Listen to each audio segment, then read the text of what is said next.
Damos comienzo a un nuevo programa, Servidores de Dios. Quien te habla es Manuel Cornejo. Antes de dar comienzo a la palabra de Dios, estaremos poniendo una alabanza.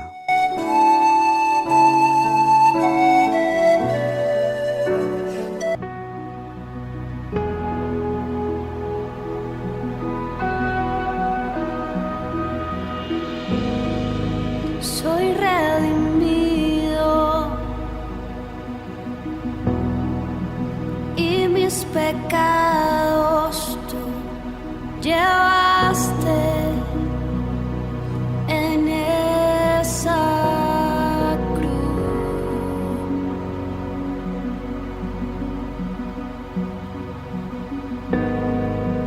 Hoy nos postramos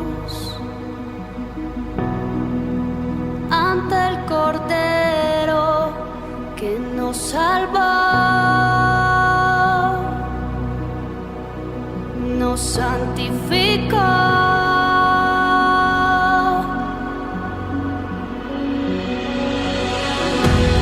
Hay poder en tu sangre, Jesús.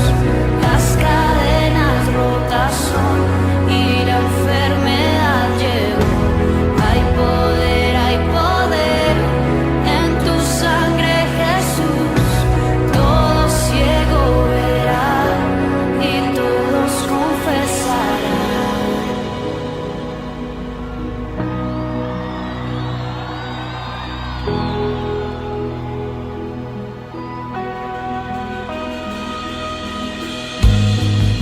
Soy redimido y mis pecados tú llevaste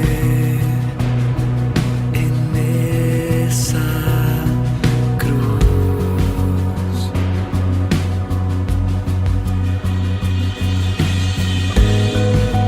Hoy nos postramos ante el Cordero que nos salvó, nos santificó.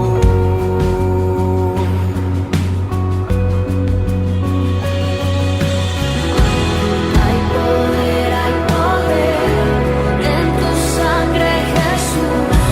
Las cadenas rotas son y la enfermedad llegó. Hay poder en tu sangre, Jesús. Todo ciego verá y todos confesarán. Hay poder en tu sangre, Jesús. Las cadenas rotas son y la enfermedad llegó. Hay poder en tu sangre, Jesús. Todo ciego verá y todos confesarán.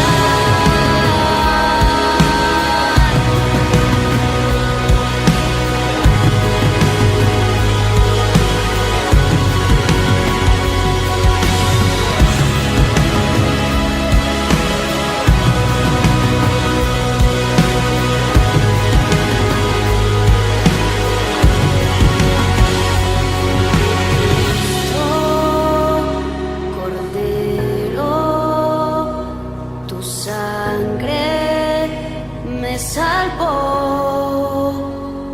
mi Cristo, Cordero, tu sangre.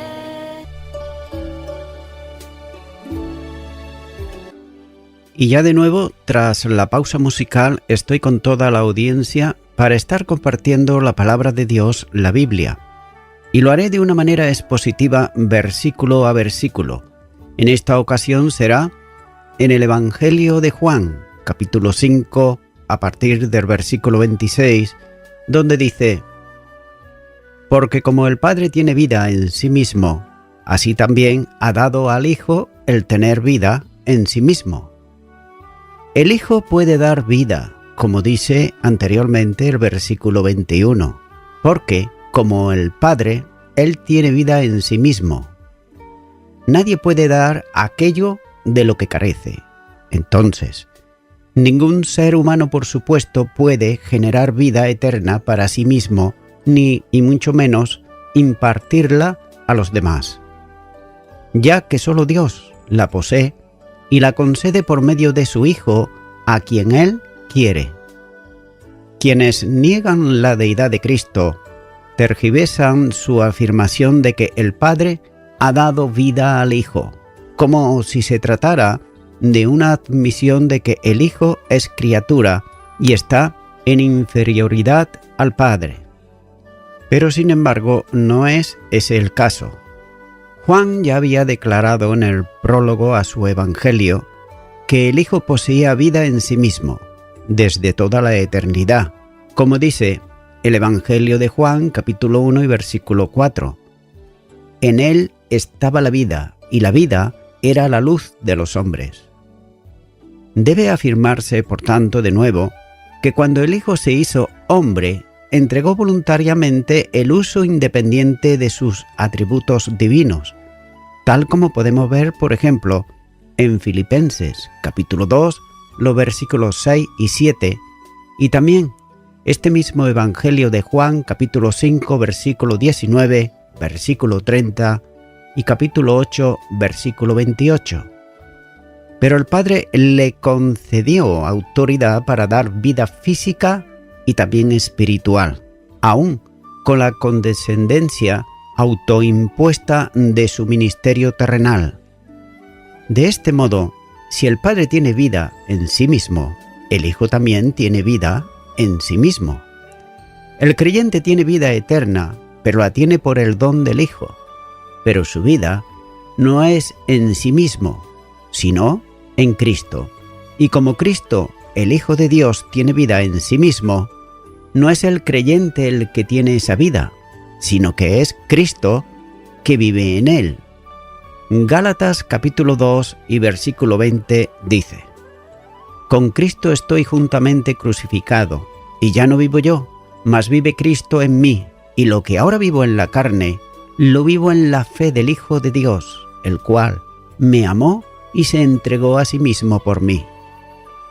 El hecho de que el Hijo tiene por procedencia y por unión la vida que el Padre tiene en sí mismo, para que sea absoluta vida en Él mismo, y pueda, como puede el Padre, dar vida a todo aquel que cree. Por generación engendrado del Padre, le hace partícipe en la eterna vida divina que el Padre tiene. Tener vida en sí mismo indica que Él mismo es plenitud de vida. Continúa ahora con el versículo 27, donde dice: y también le dio autoridad de hacer juicio por cuanto es el Hijo del Hombre. Se ha considerado antes sobre el aspecto judicial de Dios, al que se llega a definir en el Antiguo Testamento como el juez de toda la tierra. Por ejemplo, en Génesis capítulo 18 y versículo 25 dice: lejos de ti el hacer tal, que hagas morir al justo con el impío, y que sea el justo tratado como el impío, nunca tal haga. El juez de toda la tierra, ¿no ha de hacer lo que es justo? Escatológicamente, Dios dará el veredicto final del juicio sobre todos los hombres, como dice en Hebreos 9:27, ya que está establecido que mueran una sola vez y después de esto el juicio. El juicio está en manos de un solo juez. Para entender el alcance del Hijo como único juez, se emplea aquí la misma expresión que para enseñar sobre la vida que tiene en sí mismo, de manera que el Padre le ha dado autoridad para ejecutar el juicio en base a que es el Hijo del Hombre.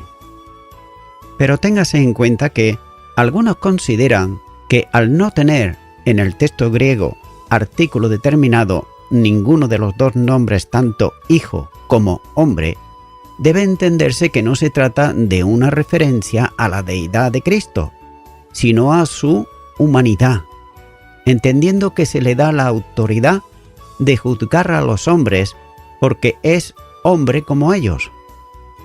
El mediador entre Dios y los hombres es Jesucristo hombre. Por tanto, se supone que siendo semejante a los hombres, las acciones de estos son plenamente comprensibles por medio de la humanidad subsistente en la persona divina del Hijo de Dios. Pero sin embargo, el argumento es pobre, ya que en griego los títulos tienden a perder el artículo delante de ellos, e incluso, en muchas ocasiones también los nombres propios.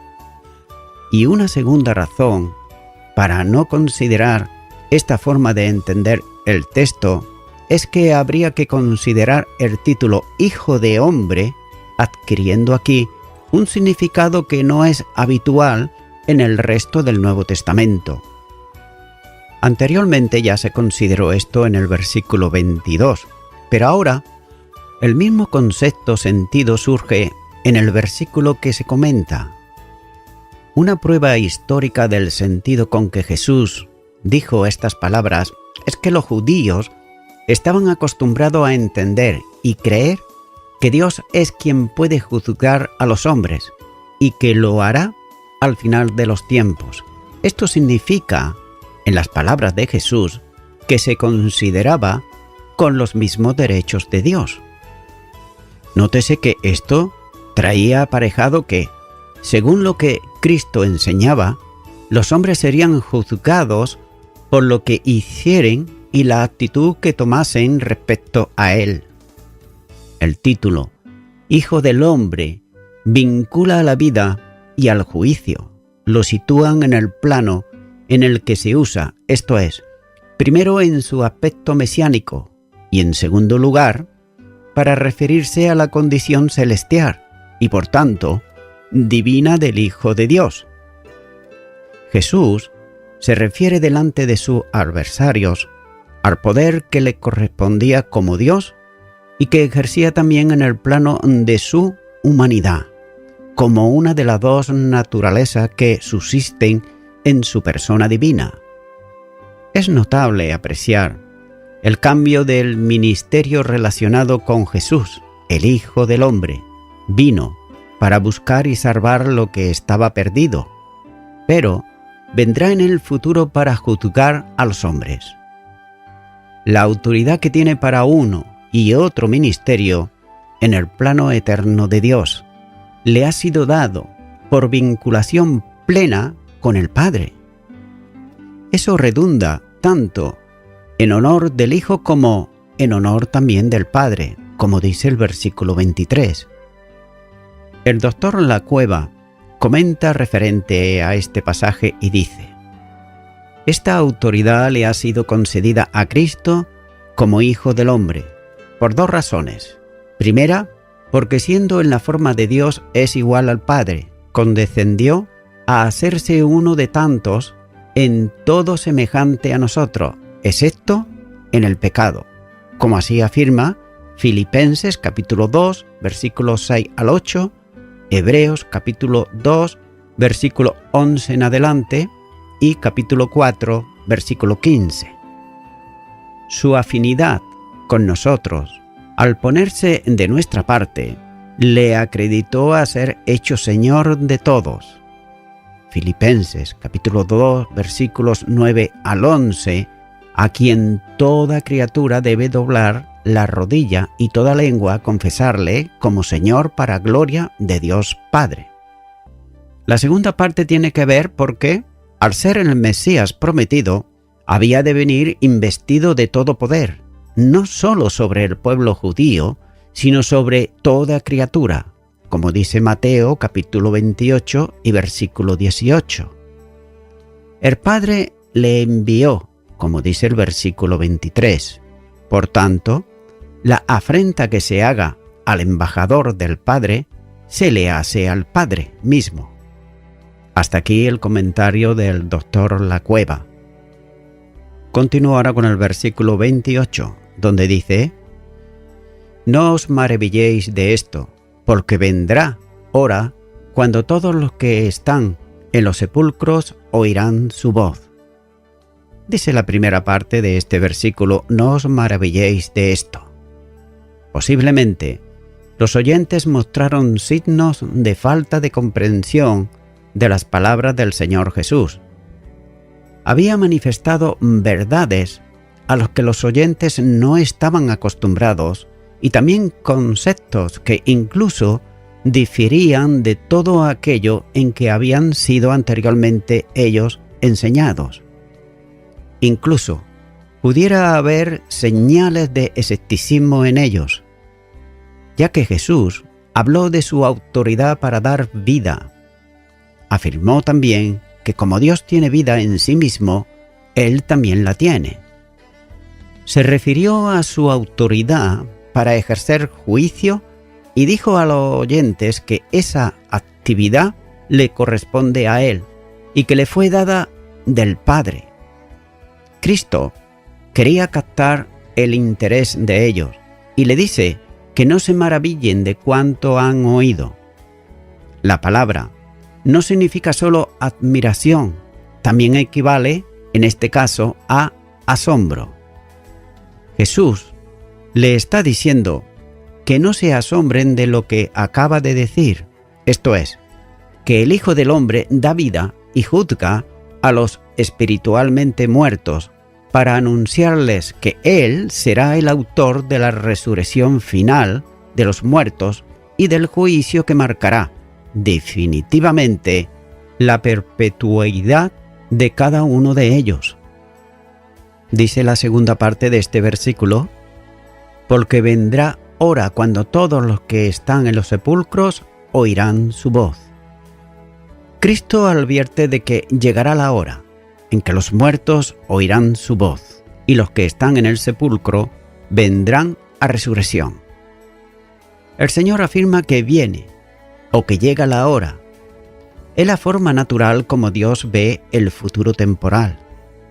Para Él no existe el tiempo porque Él es eterno, y un día es como 1000 años y 1000 años como un día, como así afirma la segunda carta de Pedro, capítulo 3, versículo 8. Tal vez por eso no dice que viene el día, sino la hora. El versículo siguiente complementa a este, debiendo considerarlos como una unidad. La fuerza de este descansa en el hecho futuro cuando todos los muertos oirán la voz del Hijo del Hombre, llamándolos a la resurrección.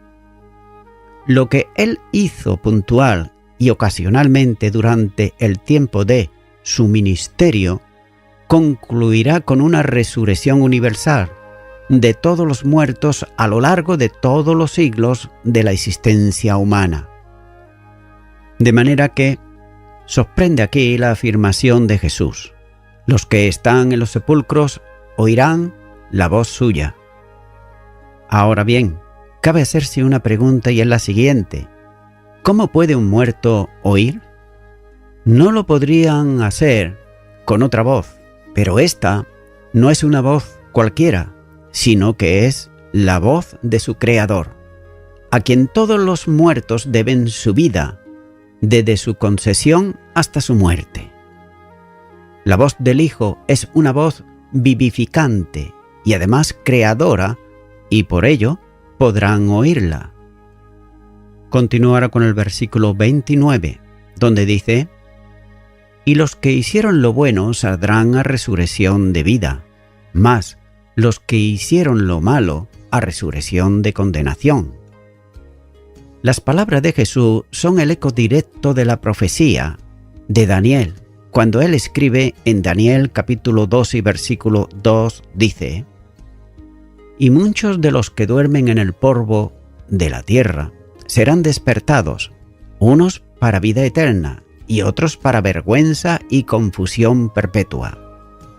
Esta misma verdad está en la boca del apóstol Pablo, cuando dice en Hechos de los Apóstoles capítulo 24 y versículo 15: teniendo esperanza en Dios, la cual ellos también abrigan, de que ha de haber resurrección de los muertos, así de justos como de injustos.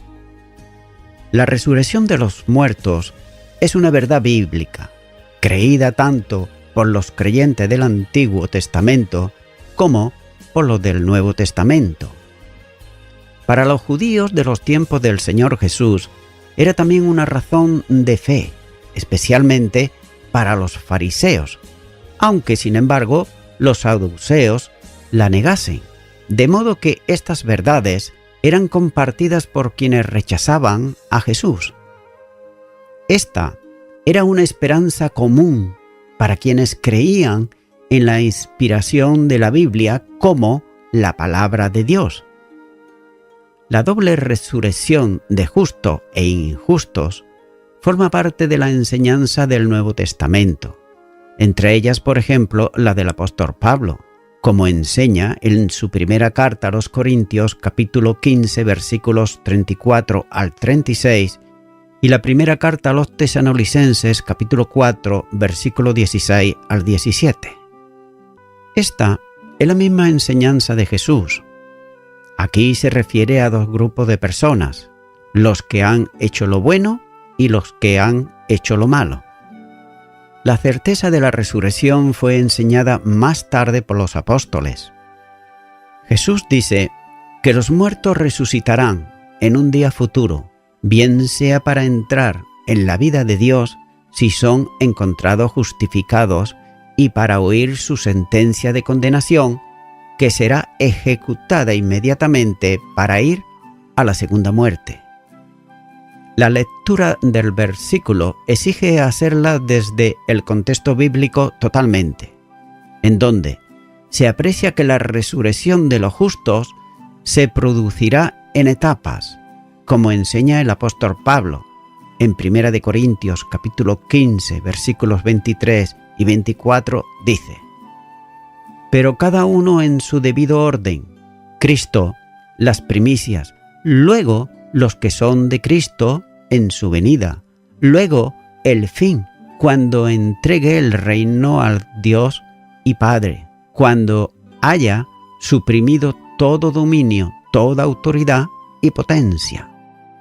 Otra será la resurrección de los muertos no creyentes. Jesús dice que serán resucitados para juicio. Este tendrá lugar ante el trono blanco de Dios, como dice Apocalipsis, capítulo 20 y los versículos 11 al 15. Jesús se refiere a muertos que oirán la voz del Hijo de Dios. Se trata de los muertos a lo largo de la historia que no tuvieron parte en la primera resurrección. A estos corresponde bien el título de muertos, porque están incursos en la muerte segunda o muerte perpetua. Algunos eruditos, especialmente los amileniaristas, entienden que este juicio final es el único juicio divino sobre los hombres y que comprenderá tanto a salvos como a no creyentes, resucitando a unos para gloria y a otros para condenación eterna. Es interesante notar que Jesús habla de resurrección para juicio, lo que concuerda con la profecía de Juan sobre el trono blanco. En el estudio de las Escrituras sobre el tema juicio escatológico se hace referencia a 5 juicios, como veremos a continuación. El primero tiene que ver con el de los creyentes ante el tribunal de Cristo, para recompensa que tendrá lugar inmediatamente después del traslado de la Iglesia, como así dice Romanos capítulo 14 versículo 10, 1 Corintios capítulo 3 versículos 12 al 15 y 2 Corintios capítulo 5 y versículo 10. El segundo juicio será sobre Israel, en el tiempo inmediatamente siguiente a la segunda venida del Señor, como así dice el Evangelio de Mateo, capítulo 25 y los versículos del 1 al 30. El tercero es el juicio de las naciones, para determinar quiénes siendo salvos entrarán en el reino milenial y quiénes, por no ser salvos, no podrán entrar. Mateo capítulo 25, los versículos 31 al 46. El cuarto tiene que ver con el juicio de los ángeles caídos, probablemente después del milenio, antes de la creación de cielos nuevos y tierra nueva, como así dice la segunda carta de Pedro, capítulo 2, versículo 4, Judas, versículo 6 y Apocalipsis, capítulo 20 y los versículos 7 al 10. Y el quinto juicio tiene que ver, al final, ante el trono blanco, como así dice Apocalipsis 20 y los versículos 11 al 15. El testimonio judicial será hecho por medio de la apertura de los libros, documentos, dispuestos por el juez para juzgar a los perdidos. Se tratará, sin duda, de los libros de las obras humanas que determinará las de cada uno de los juzgados. Estos libros de juicio son mencionados en la profecía de Daniel, capítulo 7, versículo 10, donde dice: un río de fuego procedía y salía de delante de él. Millares de millares le servían y millones de millones asistían delante de él. El juez se sentó y los libros fueron abiertos. El juez justo dictará sentencia sobre la justicia absoluta basada totalmente en las acciones de los hombres, como así dice la carta a los Romanos capítulo 6 a partir del versículo 2 en adelante. Las obras no justificarán a ningún hombre. De las malas obras que hayan hecho, se les pedirá cuenta y recibirán lo que corresponda en justicia, como así muestra el libro de Isaías capítulo 65 versículo 6 y Malaquías capítulo 3 versículo 16. En contraste, el libro de la vida pondrá de manifiesto que ninguno de los juzgados están escritos en él. Jesús habla del juicio sobre todos y lógicamente traerá como resultado la condenación eterna de quienes no han creído en el Hijo y tampoco han creído en el Padre.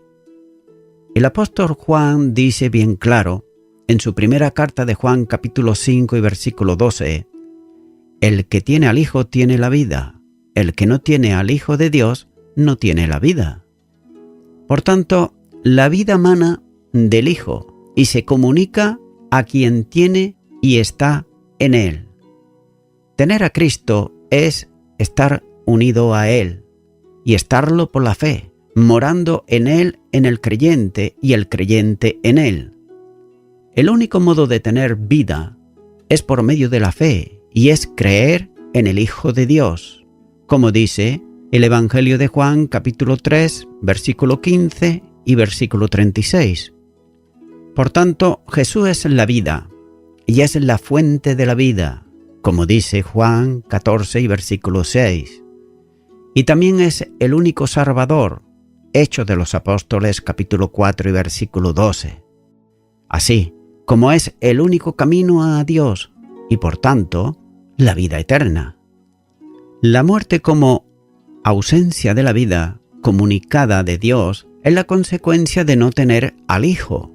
Es decir, quien se niega a reconocer a Jesús como Salvador y como Hijo de Dios nunca, jamás podrá tener vida eterna. Por eso Él dijo: porque de tal manera amó Dios al mundo, que ha dado a su Hijo unigénito, para que todo aquel que en Él cree no se pierda, mas tenga vida eterna. Juan capítulo 3 y versículo 16.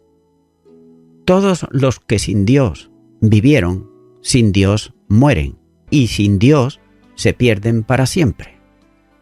La sentencia del juicio divino tendrá inmediato cumplimiento.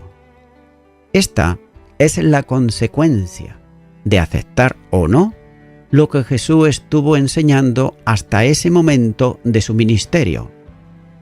El acceso a la vida eterna solo es posible mediante el nuevo nacimiento, como dice Juan capítulo 3, versículo 3. Quien no haya nacido de nuevo y sea regenerado por el Espíritu Santo de Dios, no podrá entrar al reino de Dios, como dice Juan capítulo 3 y versículo 5. Por tanto, la justicia se alcanza por la fe en el Salvador, es decir, en Jesucristo. Pero quienes rehúsan creer no verán la vida, sino que la ira de Dios está sobre ellos, como dice Juan capítulo 3, versículo 36. Continúa ahora con el versículo 30, donde dice: No puedo yo hacer nada por mí mismo.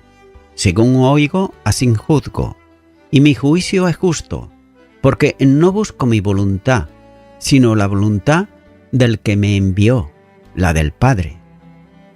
Comienza diciendo este versículo: No puedo yo hacer nada por mí mismo. A simple vista pareciera como que Jesús se presenta como inferior al Padre, de manera que no puede hacer nada de él mismo. Pero sin embargo, se trata de una forma propia del lenguaje de la misión.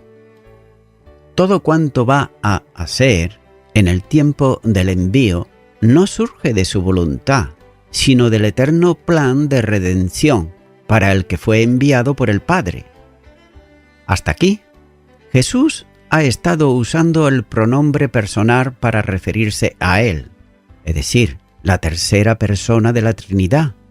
Y aquí usa continuamente la primera, como nos sugiere, por ejemplo, los versículos 30, 31, 34, 36, 43 y 45.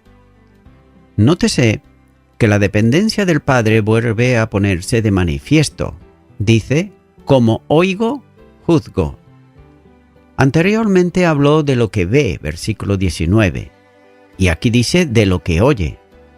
La diferencia no es importante, puesto que en ambos casos expresan la dependencia del Padre. Al decir que hace y dice lo que ha visto y oído, está afirmando que Él es la revelación del Padre. A través de Él Dios habla y Dios actúa. Aquí se habla de juicio, que es el contexto de la enseñanza dentro del discurso de Jesús. De manera que nadie puede dudar de la justicia y, por tanto, del juicio del Padre. Así tampoco puede hacerlo del Hijo, puesto que la sentencia y razonamiento judicial se produce en la misma mente. La del Padre se expresa en el Hijo como el Logos eterno. Y es por esa razón que el juicio de Cristo es un juicio que es justo. Cualquier acusación de injusticia o de inexactitud tendría la osadía de decir lo mismo del Padre, porque de Él procede toda acción judicial del Hijo. La sentencia de juicio de Jesús es por tanto justa, ya que nadie podrá decir nada de su modo de juzgar, puesto que la voluntad de Jesús es la misma del Padre, así que la voluntad de uno es igual a la del otro.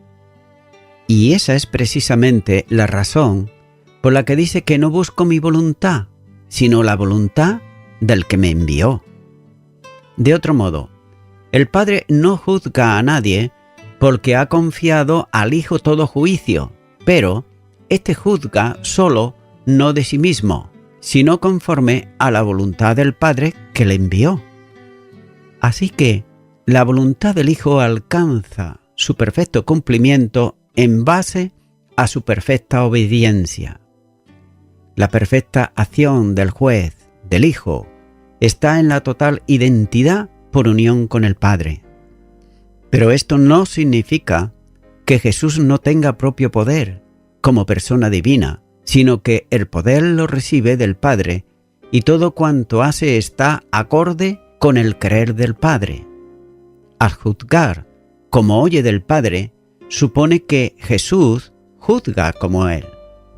Oír no es tanto un asunto de obediencia, sino de identidad. El Señor actúa en todo conforme a lo que Él ha enviado, dando a entender aquí la misión temporal que debe hacer el Verbo encarnado, esto es, a Dios hombre. Esto naturalmente tiene una consecuencia para todos los que estaban oponiéndose a Jesús, y es que al oponerse a Él, se estaban oponiendo abiertamente a Dios.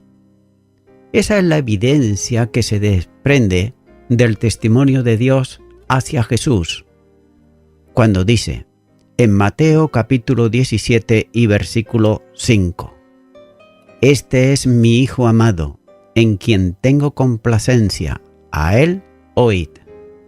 Jesús no tiene una voluntad distinta a la del Padre, de manera que cuando Él quiere algo es porque también lo quiere el Padre, y si el Padre quiere algo, es también querer del Hijo. Todas las acciones proceden de un mismo parecer, del Padre y del Hijo. Y voy concluyendo ya con esto. Estimado y estimada oyente, la palabra de Dios nos dice que habrá en el futuro un juicio, y lo habrá para todos aquellos que rechazan ahora a Jesucristo. Naturalmente, que a nadie le gustaría verse en ese juicio frente a Dios.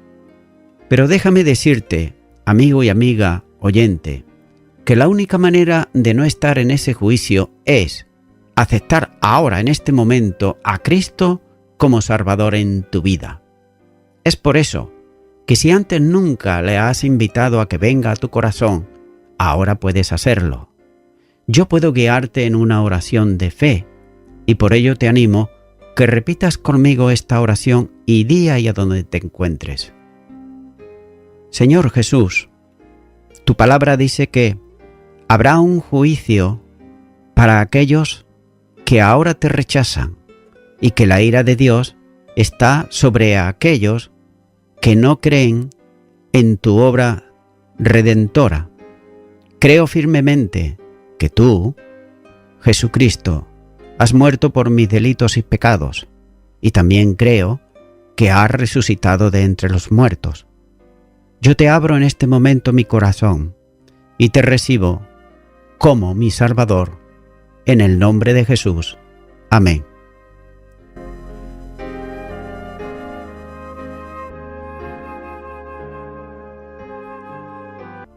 Amigo y amiga oyente, si tú has hecho esta oración de corazón, te recomiendo que comiences a orar a Dios, en primer lugar, en el nombre del Señor Jesucristo.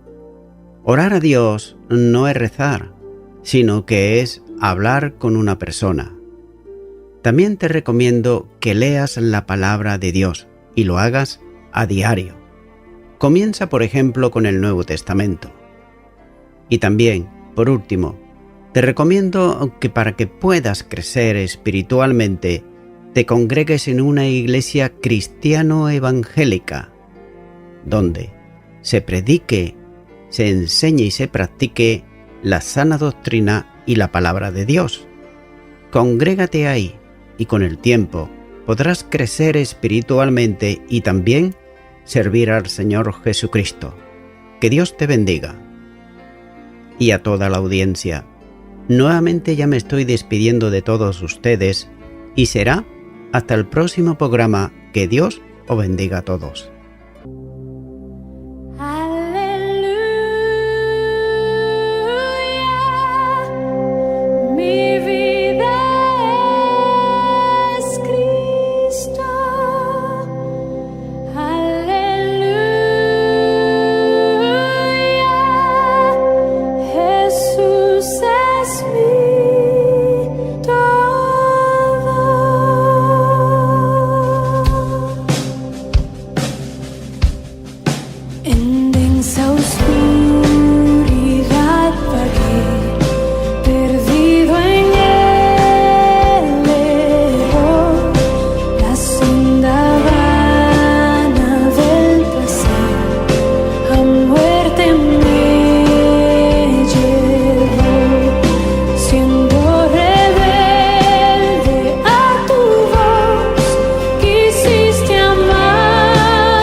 yo seré y viviré por ti, tus mandamientos